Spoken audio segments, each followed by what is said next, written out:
સોમનાથમાં ઇતિહાસમાં પ્રથમ વખત અનોખો સંયોગ બન્યો છે। સ્વાભિમાન પર્વમાં નાગા સાધુ સંતોની રવેડી જોવા માનવ મહેરામણ ઉમટ્યો। સાથે જ સોમનાથના માર્ગો પર જાણે મિની કુંભ જેવા દ્રશ્યો સર્જાયા। મંત્રીના જણાવ્યા મુજબ સોમનાથના ઇતિહાસમાં પ્રથમ વખત સોમનાથથી અંદર શૌર્ય યાત્રા યોજાઈ। જે યાત્રાને લઈને સોમનાથથી અંદર ઐતિહાસિક પર્વ યોજાઈ રહ્યો છે, જેને લઈ સનાતનીઓ મોટી સંખ્યામાં સોમનાથ ખાતે સોમનાથ સ્વાભિમાન પર્વમાં જોડાઈ રહ્યા છે। આજ પર્વની ઉજવણીના ભાગરૂપે દેશના યશસ્વી પ્રધાનમંત્રી નરેન્દ્રભાઈ મોદી આવતીકાલે સોમનાથ આવી રહ્યા છે।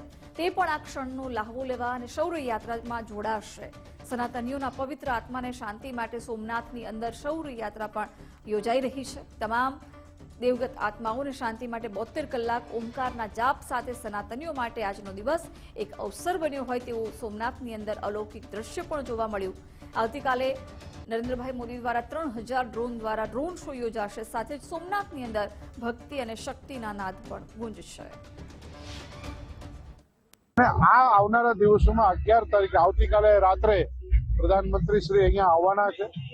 હજારો લોકો આજથી એને આવકારવા માટે, સત્કારવા માટે, સનાતની પરંપરામાં જય સોમનાથ કહેવા માટે, મોદી સાહેબને જય સોમનાથ કહેવા માટે આવી રહ્યા છે। ત્યારે અહીંયા રવાડી આજે જે નીકળી છે એ મહાત્માઓએ, નાગા સાધુ, એ આપ જોયું હશે કે ગીર જુનાગઢના મેળામાં થતું હોય છે, પરંતુ આ વખતે સોમનાથની અહીંયા પણ નાગા સાધુઓની એક રવાડી નીકળેલી હતી અને એ રવાડી આવતીકાલે પણ થશે। આવતીકાલે સવારે પણ થશે અને સાંજે આદરણીય મોદી સાહેબ અહીંયા આવશે। લગભગ 3200 થી વધારે ડ્રોનનો શો થવાનો છે। આખા સ્વાભિમાન સંસ્કૃતિનું માનનીય પ્રધાનમંત્રીજી મોદી સાહેબ અનાદિકાળથી આવીને અત્યાર સુધીમાં જે 3200 ડ્રોનના મારફત નવયુવાન ભાઈ બહેનોને એ આખી સોમનાથની વાત કરશે।